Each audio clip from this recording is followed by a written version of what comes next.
Continuamos hoy considerando el capítulo 28 de Números.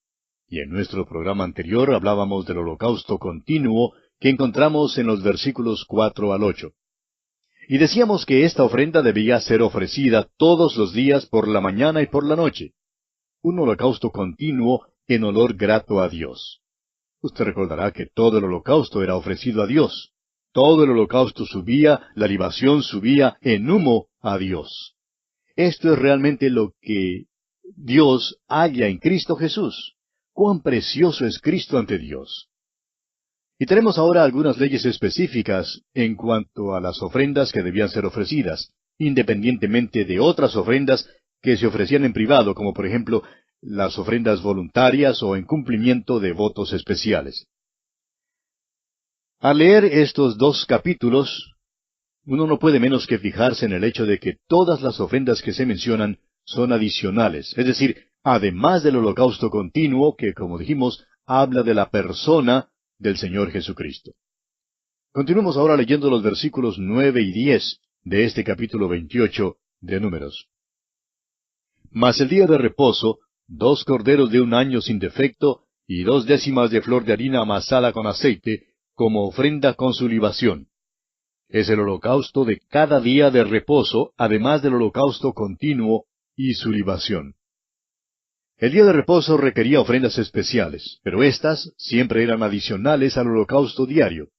Versículo 11 ahora dice, Al comienzo de vuestros meses ofreceréis en holocausto a Jehová 2 becerros de la vacada, 1 carnero y 7 corderos de un año sin defecto. Aquí hay también holocaustos adicionales, y con esta ofrenda se ofrece también la ofrenda por el pecado. Pasemos ahora al versículo 15 de este capítulo 28 de Números. Y un macho cabrío en expiación se ofrecerá a Jehová, además del holocausto continuo, con su libación. Ahora en los versículos 16 al 25 encontramos la ley de las ofrendas para la Pascua y para la fiesta de los panes sin levadura. En el versículo 22 se menciona la ofrenda por el pecado, pero repetimos, lo que nos llama la atención en este pasaje es el énfasis que se le da a los holocaustos. En los versículos 26 al 31 tenemos la fiesta de las primicias. La ofrenda por el pecado se menciona en el versículo 30, y una vez más podemos notar el énfasis que se le da a los holocaustos. Quizás usted, amigo oyente, esté preguntándose, ¿por qué se hace tanto énfasis en esto? Bueno, porque esto nos demuestra que Dios se deleita en Cristo. Cuando Dios mira nuestra adoración, busca nuestro deleite en Cristo. Él quiere que nosotros pensemos sus pensamientos junto con Él, y que nos deleitemos en Cristo, así como Él se deleita en Cristo. Este es el maravilloso tema de estos capítulos. Y bien, llegamos ahora al capítulo 29. En este capítulo continuamos tratando el mismo tema del capítulo anterior.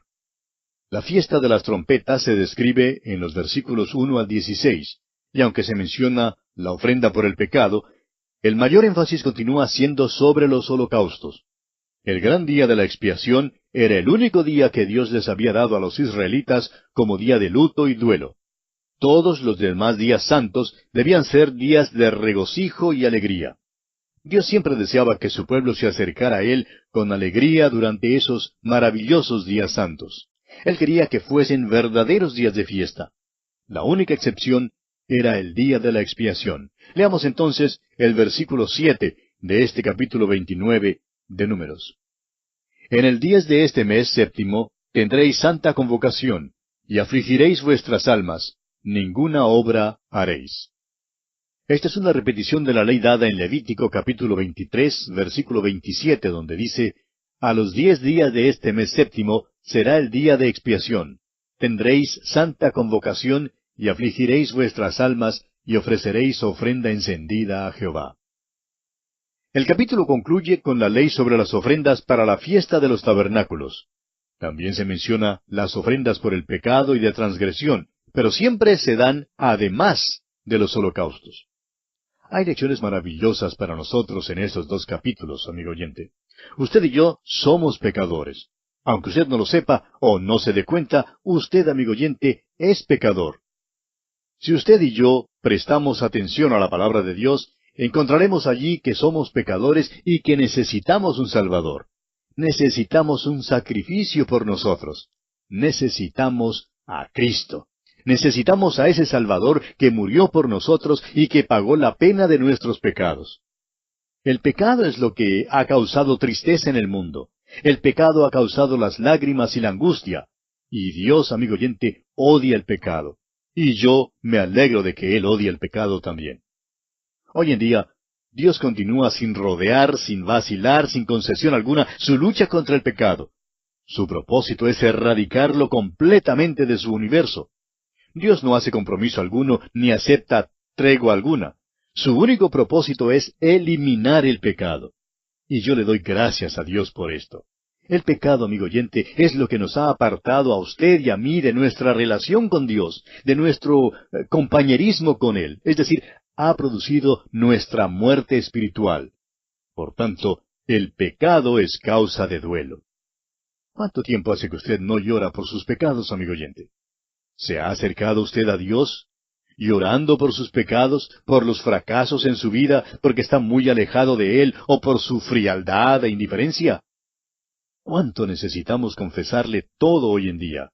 No es porque Dios está tan alto y nosotros tan abajo, ni porque Él es tan grande y nosotros tan pequeños, ni porque Él es infinito y nosotros finitos, que estamos apartados de Él. Dios dice que son nuestros pecados lo que nos han separado de Él. El pecado, amigo oyente, es la causa del duelo. El Dr. McGee, autor de estos estudios bíblicos, nos cuenta que él fue ordenado como ministro del Evangelio allá en el año 1932. Y dice que ha sido pastor por mucho tiempo. Me he gozado, dice él, de un pastorado exitoso, por lo menos como el mundo o como la iglesia juzga estas cosas. Siempre ha habido un aumento en la asistencia, un mayor interés, y muchas almas han llegado a conocer a Cristo como su Salvador. Alguien quizá preguntará, bueno, ¿y no es este un motivo para regocijarse? Y en verdad lo es. Pero permítame confesarle, continúa diciendo el Dr. McGee, que al mirar atrás, veo mis fallas y las veo de una manera muy penetrante. Fallé para con mi Salvador de tantas maneras y tantas veces, y esto se lo confieso a Él. Yo dejaba entrar cosas que me separaban de Dios en las horas cuando necesitaba su compañerismo y cuando deseaba tener ese compañerismo íntimo con Él. Pero siempre le daba la entrada a otras cosas. Y concluye el Dr. McGee diciendo, esto es motivo de duelo, aún hasta el día de hoy. Sí, un motivo de llanto. Es que, amigo oyente, una porción de la Escritura como esta debe conmover nuestros corazones. Pero Dios no quería que su pueblo se pasara toda la vida llorando. Por eso les dio solamente un día reservado para el duelo. Todos los demás eran para fiestas de alegría. Amigo oyente, Cristo ha expiado los pecados en la cruz, y cuánto lo necesitamos. Pero el énfasis en estos dos capítulos es sobre los holocaustos continuos todos los días y los holocaustos de los días de fiesta. Dios, amigo oyente, se deleita en su Hijo. ¡Cuán maravilloso es eso! Todos los detalles aquí han hablado de nuestro Salvador y de lo maravilloso que es Él. Él es una ofrenda de olor grato. Y la ofrenda de olor grato nos habla de la persona de Cristo, es decir, nos dice quién es Él. La ofrenda de olor no grato, por otra parte, nos habla de su obra, es decir, nos dice lo que Él hizo. Fue hecho pecado por nosotros, Él que no conoció pecado. Yo soy pecador, pero Él tomó mi lugar aquí y me dio su lugar en el cielo. Si usted ya es salvo, amigo oyente, usted tiene tanto derecho de estar en el cielo como lo tiene Cristo mismo. ¿Sabía usted eso? Usted tiene derecho de estar allí porque somos aceptos en el amado. Esa es la manera en que Dios nos recibió. Y cuán maravilloso es esto, amigo oyente. Y así concluimos nuestro estudio del capítulo 29 de Números. Ahora en el capítulo 30 encontramos la ley de los votos o juramentos. Después de la ley que regula las ofrendas, tenemos ahora la ley de los votos. La ley de los votos, en este capítulo 30 de Números, tiene referencia especial a los votos que hacían las mujeres. En el programa anterior vimos cómo la Biblia asegura a las mujeres sus derechos. Vimos en esa ocasión que les daba el mismo derecho que a los hombres de reclamar una herencia. Pero aquí aprendemos que las mujeres también tienen sus deberes y responsabilidades. En primer lugar, vemos que un voto es inviolable. Estudiamos un capítulo entero en Levítico que trata el tema de los votos, y allí dirigimos nuestra atención a la importancia que Dios le da a los votos. Él amonesta a sus hijos que tengan mucho cuidado cuando hacen un voto a Dios, porque Dios hará responsable a la persona que haga un voto, y por tanto la amonestación es de no hacer un voto tonta o irresponsablemente. Creemos que hay un gran peligro entre los creyentes de hoy en día de prometerle demasiado al Señor y sin pensarlo mucho. En realidad, amigo oyente, no debemos pedirle a los hermanos que hagan un voto delante de Dios, excepto el voto de aceptar a Cristo Jesús como su Salvador. ¿Por qué? Bueno, porque muchas de estas personas que llegan al altar para dedicar sus vidas, luego rompen esos votos. Y Dios, amigo oyente, nos hace responsables de los votos que hagamos. Él no nos pide que hagamos votos. Los votos son totalmente voluntarios. Pero si usted, amigo oyente, hace un voto, entonces acuérdese de cumplirlo. Porque Dios así lo exige, y de no hacerlo, Dios le hará responsable. Leamos pues los primeros 2 versículos de este capítulo 30 de Números. Habló Moisés a los príncipes de las tribus de los hijos de Israel, diciendo, Esto es lo que Jehová ha mandado. Cuando alguno hiciere voto a Jehová, o hiciere juramento ligando su alma con obligación, no quebrantará su palabra, hará conforme a todo lo que salió de su boca. Hoy en día, esto es muy importante para nosotros los cristianos. ¿Qué quiere decir el apóstol Pablo cuando escribiendo en su carta a los romanos, dice allá en el capítulo 10, versículo 9, y versículo 10 también, que si confesares con tu boca que Jesús es el Señor, y creyeres en tu corazón que Dios le levantó de los muertos, serás salvo. Porque con el corazón se cree para justicia, pero con la boca se confiesa para salvación. ¿Cómo cree usted, amigo oyente, en el Señor Jesucristo? Pues con su corazón. Y luego, ¿qué pasa? La confesión se hace con la boca. El confesar con la boca es su voto, es su declaración de fe. La cuestión no es solamente lo que la boca diga, sino que el corazón debe creer lo que habla la boca. Estas dos cosas deben estar de acuerdo. Porque con el corazón se cree para justicia, dice el apóstol Pablo. Usted, amigo oyente, no cree con la boca. Usted lo confiesa con la boca. Pero con la boca, continúa el apóstol Pablo, se confiesa para salvación. No lo confiese con la boca, amigo oyente, a menos que su corazón cante la misma melodía. El corazón y la boca deben cantar un dúo, deben estar en armonía. Eso es exactamente lo que significa esta ley que reglamenta los votos. Vemos ahora que el voto de una mujer depende de su padre o de su esposo. Leamos los versículos 3 y 4 de este capítulo 30 de Números. Mas la mujer cuando hiciere voto a Jehová y se ligare con obligación en casa de su padre en su juventud, si su padre oyere su voto, y la obligación con que ligó su alma, y su padre callare a ello, todos los votos de ella serán firmes, y toda obligación con que hubiere ligado su alma será firme. En otras palabras, si una mujer hace un voto mientras todavía es soltera y está en casa de su padre, el padre se hace responsable de ella. Si el padre se calla cuando le oye hacer el voto, entonces ese voto que ella hizo quedará firme.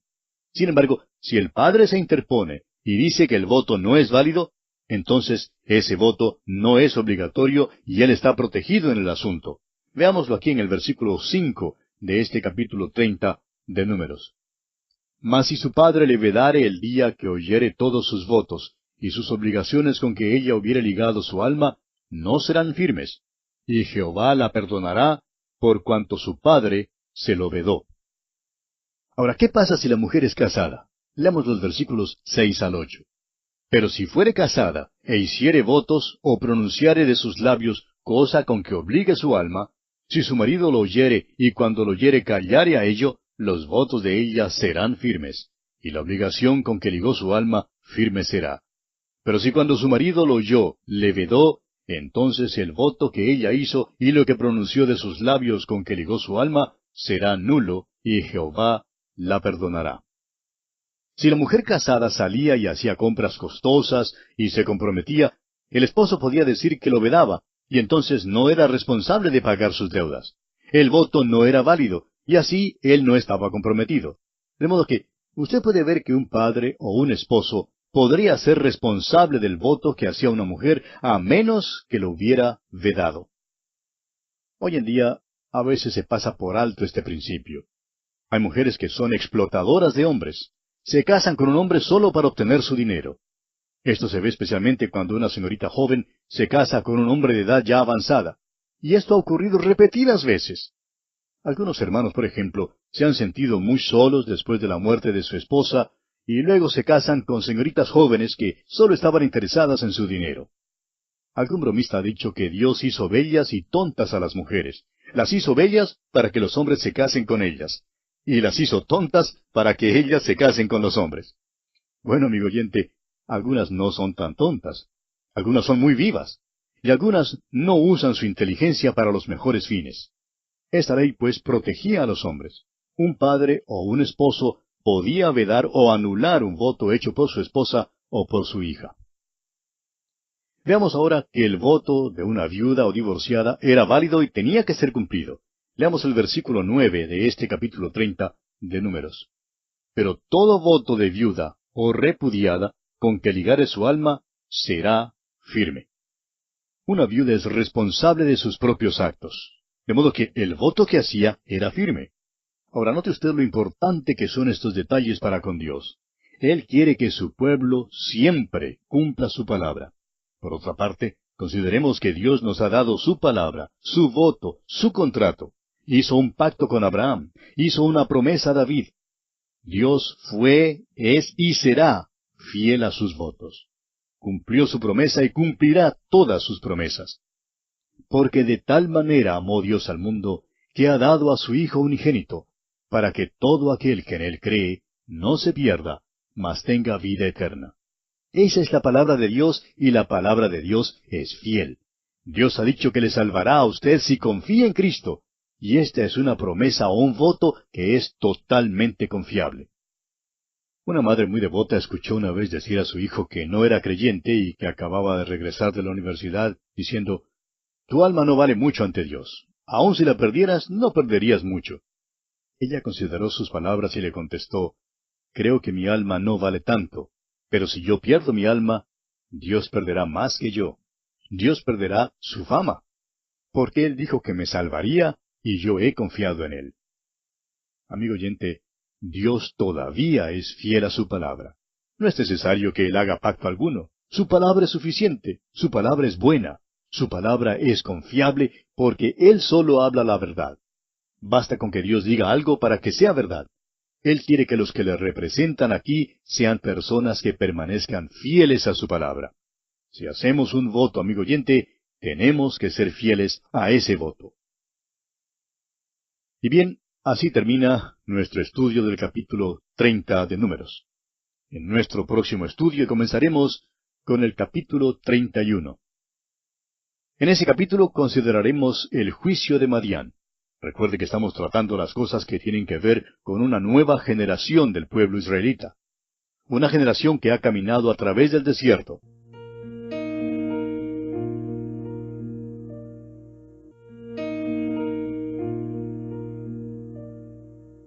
Continuamos hoy nuestro estudio en el libro de Números y llegamos al capítulo 31. En este capítulo encontramos el juicio de Madián. Recuerde que estamos tratando las cosas que tienen que ver con una nueva generación del pueblo israelita, una generación que ha caminado a través del desierto. Muchos eran apenas pequeñuelos cuando principiaron la caminata de 40 años. Algunos eran estudiantes de la escuela primaria, otros liceístas o de bachillerato, y algunos ni aún habían nacido cuando comenzaron la marcha por el desierto. Dios había estado preparando a esta nueva generación para su entrada en la tierra prometida. Y ahora tienen este encuentro con el pueblo madianita. Los madianitas eran los que vivían en el desierto. Y es interesante notar que aquí es donde Moisés había ido cuando huyó de Egipto. Y es un hecho que Moisés se había casado con una madianita. Madián era un enemigo que representa, creemos nosotros, al mundo. Y veremos aquí que Dios les va a dar una victoria a los israelitas contra Madián. Este capítulo sirve para enseñarnos una buena lección en cuanto a la separación que debemos mantener del mundo. Hoy en día la separación del mundo significa una separación espiritual para el Hijo de Dios. Estamos ahora viendo los últimos hechos públicos realizados por Moisés. Cuando lleguemos al libro de Deuteronomio, veremos allí los últimos hechos particulares que realizara Moisés antes de su muerte. Una de sus últimas actuaciones públicas ocurre durante esta guerra contra los madianitas, y aquí también veremos cómo Dios le dio una gran victoria a Israel. Leamos pues los primeros 3 versículos de este capítulo 31 de Números.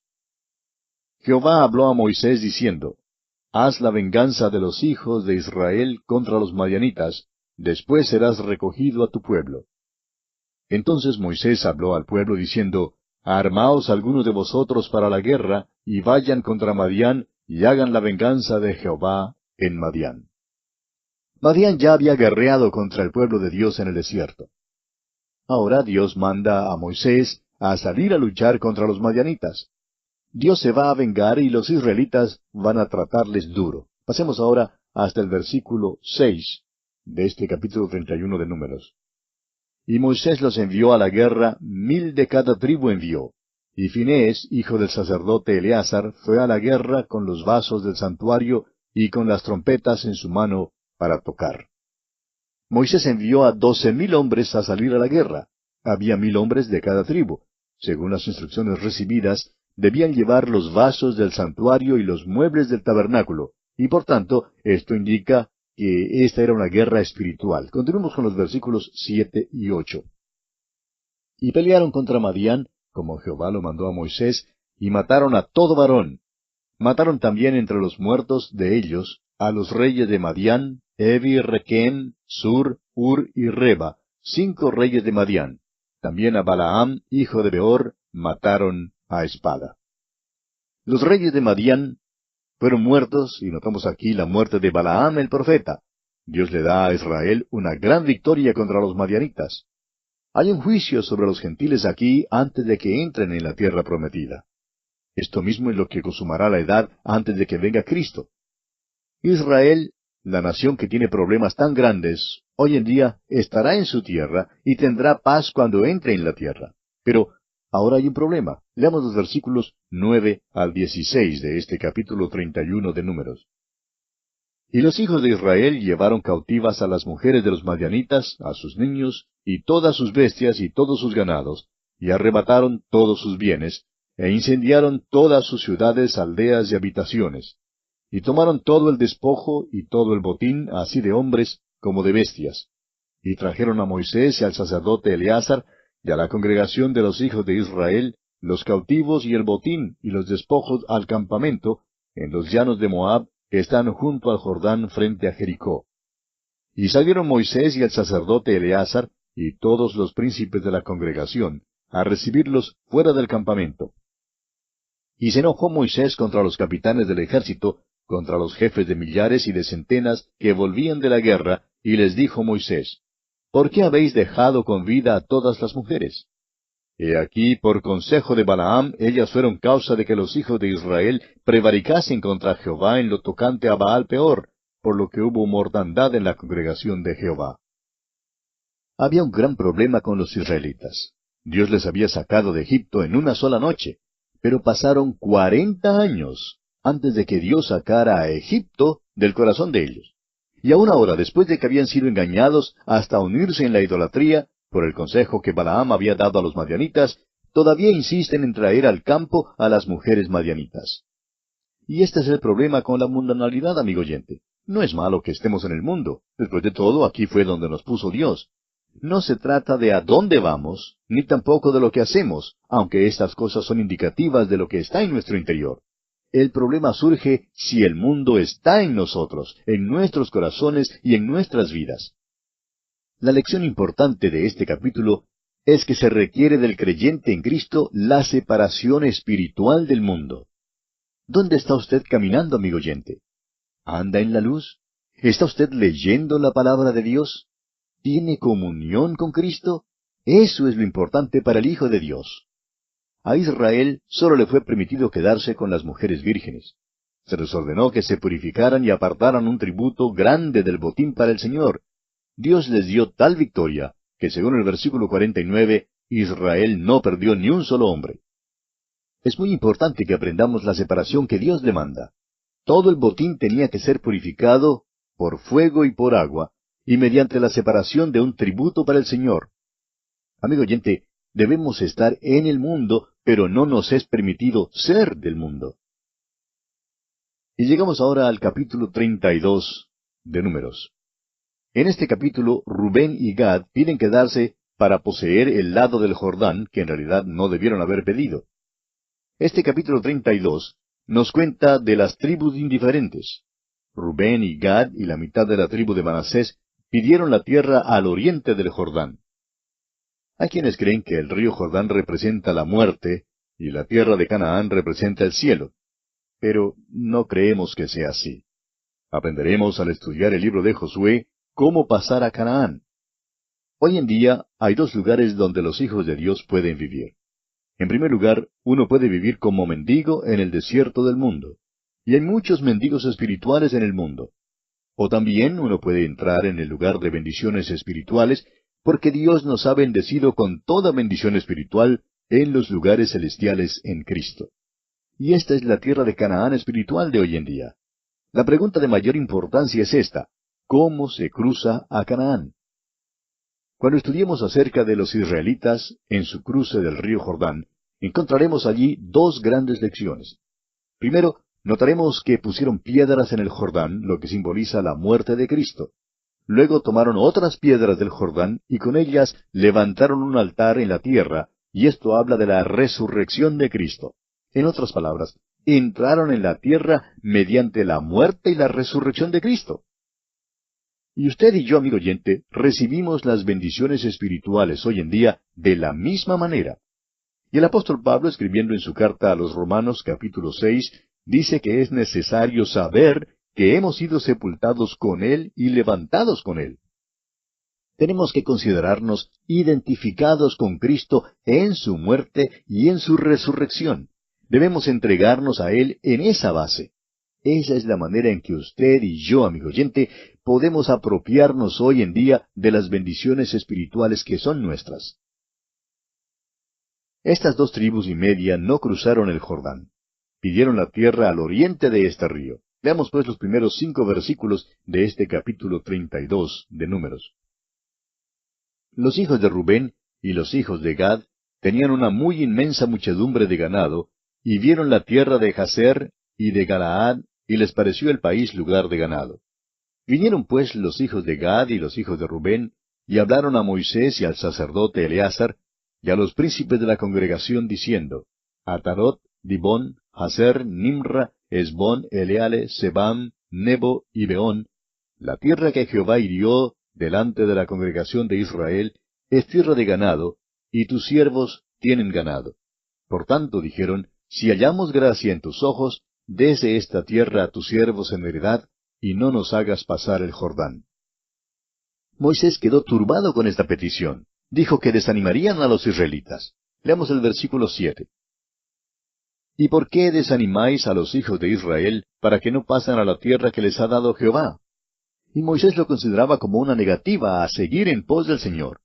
Pasemos ahora al versículo 15. Si os volviereis de en pos de él volverá otra vez a dejaros en el desierto, y destruiréis a todo este pueblo. Sin embargo, ellos aseguraron a Moisés que enviarían a sus hombres al otro lado del Jordán para ayudar a las otras tribus en su lucha por la conquista de la tierra. Y Moisés entonces aceptó esta promesa. Pasemos ahora al versículo 33 de este capítulo 32 de Números. Así Moisés dio a los hijos de Gad, a los hijos de Rubén, y a la media tribu de Manasés, hijo de José, el reino de Sehón, rey amorreo, y el reino de Og, rey de Basán, la tierra con sus ciudades y sus territorios, las ciudades del país alrededor. Cuando lleguemos al libro de Josué, veremos que estas tribus cumplieron su promesa. Y ante esto, uno quizás se pregunte, bueno, ¿y qué había de malo entonces al vivir al oriente del río Jordán? Veamos solo un incidente bastante revelador. ¿Recuerda usted que el Señor Jesucristo cruzó el mar de Galilea y llegó a dónde? A la tierra de los Gadarenos, o sea, a la tierra de la tribu de Gad. Esta gente, recuerda usted, prefirió los cerdos inmundos antes que la liberación espiritual que Cristo ofrecía. Cuando los israelitas cruzaron el río, se constituyeron en ciudadanos de Palestina. Se identificaron eternamente con esa tierra, tanto que hoy en día hacen una diferencia entre el judío que está en Palestina y el que está fuera de esa tierra, al que describen como el judío errante. Asimismo, amigo oyente, cuando usted vino a Cristo y le aceptó como su Salvador, la muerte de Cristo llegó a ser la muerte suya, y la resurrección de Cristo la resurrección suya. Y cuando usted se desvía de esta identidad, aunque sea por un tiempo breve, es trágico. Las 2,5 tribus nunca cruzaron el Jordán, nunca tuvieron el privilegio de ofrecer un sacrificio en la tierra prometida. Ahora, ¿les resultó esto en desventaja? Bueno, ya vimos que sí. Nuestro Señor dice que por sus frutos los conoceréis. No hay tal cosa como el pensar mal y el portarse bien. Tenemos que pensar bien, amigo oyente, antes de poder portarnos bien. Deseamos ahora dirigir su atención a un versículo que muchas veces hoy en día es mal entendido y mal interpretado. Moisés les dijo a estas tribus en el versículo 23 de este capítulo 32 de Números: Mas si así no lo hacéis, he aquí habréis pecado ante Jehová, y sabed que vuestro pecado os alcanzará. La manera en que generalmente se interpreta estas palabras es: su pecado se descubrirá. En otras palabras, uno no puede pecar sin ser visto. Será descubierto tarde o temprano. Pero esto no es lo que dice este versículo en realidad. Hay muchas personas que pecan sin ser vistas, es decir, sus pecados nunca son descubiertos por otros. Este versículo le dice que su pecado le alcanzará, amigo oyente. Quizá no sea inmediatamente después del hecho, pero es seguro que lo hará. El apóstol Pablo, escribiendo a los Gálatas, dice en el capítulo 6 de esta carta, versículo 7, No os engañéis, Dios no puede ser burlado. Pues todo lo que el hombre sembrare, eso también segará. No importa quién sea usted, ni dónde esté, ni cómo esté, ni cuándo esté. Es seguro que sus pecados le alcanzarán, amigo oyente. De la misma manera en que usted peca, así le alcanzarán algún día. Ese es el sentido de esta declaración, y sabed que vuestro pecado os alcanzará. La Biblia de Jerusalén la traduce de la manera siguiente: y sabed que vuestro pecado os saldrá al encuentro. Bien, terminamos así el estudio del capítulo 32 de Números, y llegamos ahora al capítulo 33. En este capítulo tenemos el diario de las jornadas del pueblo de Israel. Ya hemos dicho que no tenemos ninguna narración completa sobre los sucesos que acaecieron durante los 40 años de extravío. Tenemos algunos incidentes aislados, y aquí llegamos ahora al documento que se identifica como el diario de las jornadas. Nada se dice aquí en cuanto a lo que tuvo lugar, es decir, a lo que ocurrió durante tales jornadas. Leamos pues el primer versículo de este capítulo 33 de Números. Estas son las jornadas de los hijos de Israel que salieron de la tierra de Egipto por sus ejércitos bajo el mando de Moisés y Aarón. Y pasando ahora a los versículos 27 y 28 dicen: Salieron de Taat y acamparon en Tara. Salieron de Tara y acamparon en Mitca. Bueno, simplemente leímos estos pocos versículos para mostrarle, amigo oyente, que esta no es una lectura muy conmovedora. El hecho es que la llamaríamos bastante monótona, en realidad.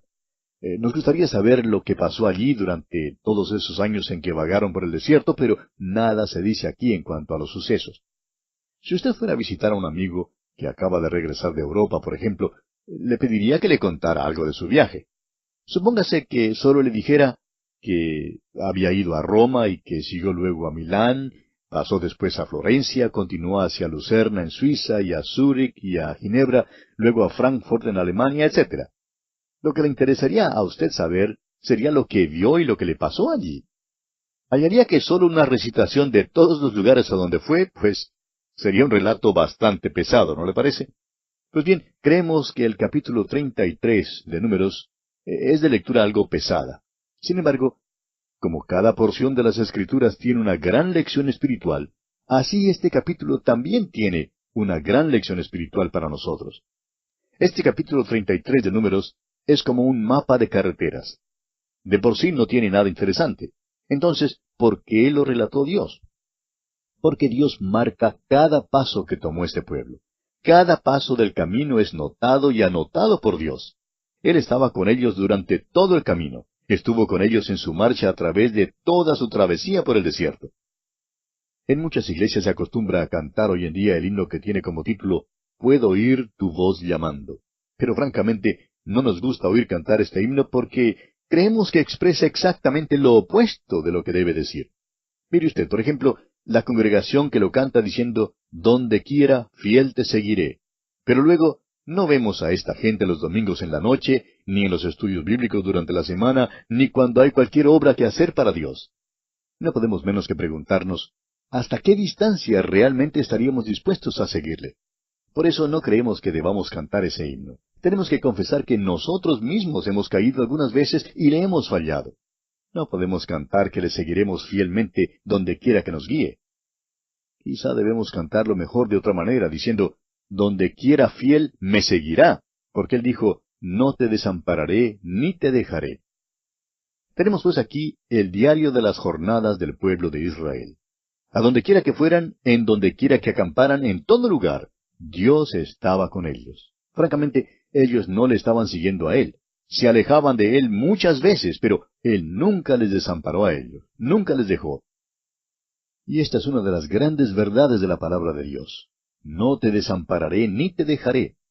Jesús dijo lo mismo en su discurso en el aposento alto, allá en el capítulo 14 del Evangelio según San Juan, versículo 18. Él dijo, no os dejaré huérfanos, vendré a vosotros.